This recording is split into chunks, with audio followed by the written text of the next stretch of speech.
What's up, my friends? I just wrapped up round 2, week 2, day 3 of Body Lava, and I had some thoughts that I want to share with you guys as I've led a team with Team Beachbody, formerly known as Team Beachbody, now called Team Body, for the past 14 years, including a top 10 team. And I'll start with a quote from John C. Maxwell, top leadership guru.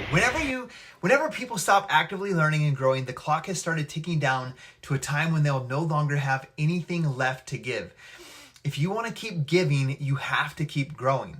Sometimes people stop learning because they become complacent. They believe that they have grown enough, or they only want to make the most of what they already have in terms of their skill and their knowledge. But when that happens, they start to plateau and then they start to decline.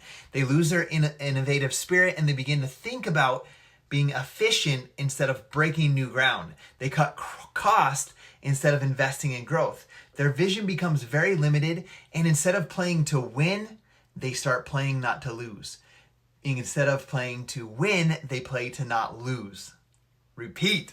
The second thing that happens to people who stop trying to actively grow is they lose their passion. We all love doing what we're good at, but being good at something requires us to keep our skills sharp, and less skill leads to less enthusiasm and eventually discontent, unhappiness in your life. So if we reach this stage, we start looking behind us because that is where our best days are, where our glory days were. So we think about the good old days, the glory days, and at that point, we're only a few short steps away from falling completely off track. Nobody wants to learn from a has-been.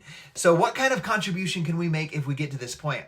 I want to give until I've given all that I have in my life. To do that, we must keep growing until we can grow no more. So I want you guys to really think about that. I have at least 24 more years of my typical working life before retirement. I just turned 43 years old yesterday.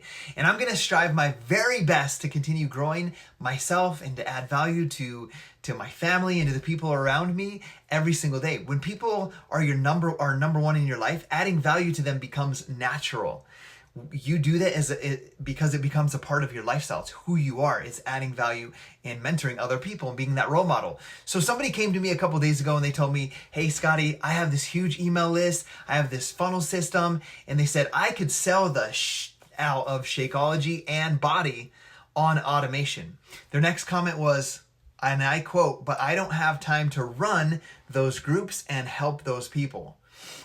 Guys, I told them, you're not a good fit for my team, for our team, and for our business. Why? Because the work that I do and the work that our team does with Body does matter, and we want to leave a positive mark and impact on the lives of the people that we come in contact with. I don't want to be known as the leader of a team or people in our organization that don't get supported. So you know what feels really good in life? Progress and giving your life in service to other people. Now, to join our team, you don't have to leave your full-time job or you do this full-time yourself. It's up to you the amount of time you want to put in and the number of lives that you want to positively impact. It's up to you. You get to do what you want with it. Maybe there's not a fire to grow in your job, in the career you're at, but you make a good income, and that's okay too. Come over, work with us, get healthier, grow with us, help other people, earn some extra income to help keep up with inflation, to pay off your home sooner, to pay off your credit cards, or to invest in your retirement. I am excited to work with you and mentor you in our business.